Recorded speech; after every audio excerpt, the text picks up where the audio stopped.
Good morning. Welcome again to Morning Devotions. It's a beautiful holiday today. Many of you are going to have a day off and go to the shopping malls, but don't wear yourself out. Get a little rest today. Let's start the day right. Sit down and spend some time in the Word.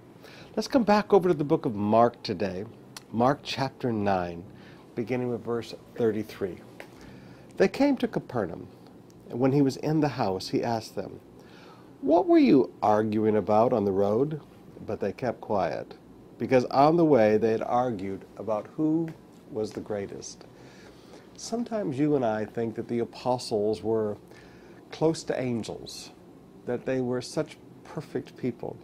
But as you really read the Gospels, you begin to realize the apostles were men just like us, with all their imperfections, with all their pride, with all their insecurities, with all their emotional hang-ups, because forgive me, we all possess this treasure in earthen vessels. The apostles had actually begun to argue which one of them was the greatest. Who had the biggest healing? Who had cast out the worst demon? Who had done the most miracles? They argued among them which one was the greatest.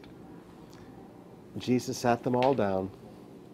Verse 35, sitting down, he called the 12 and said, "If anyone wants to be first, he must be last, and the servant of all." I often teach you that the whole concept of a pyramid structure of leadership in a church is completely wrong. That's why I don't like network marketing style churches. It's just a pyramid structure where the pastor is on the top and everybody is below him. If we were to follow the pyramid at all, it would be an upside down pyramid. And the pastor is on the very tip below everyone.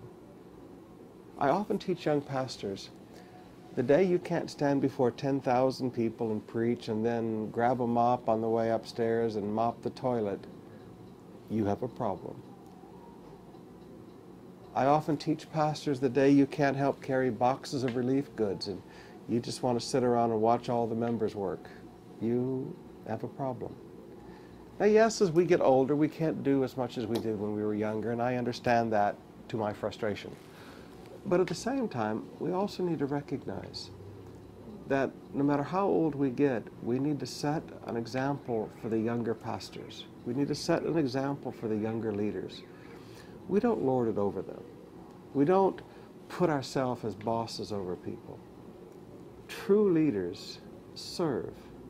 True leaders humble themselves and take the last place. True leaders let everyone else go first. True leaders are the servants of all.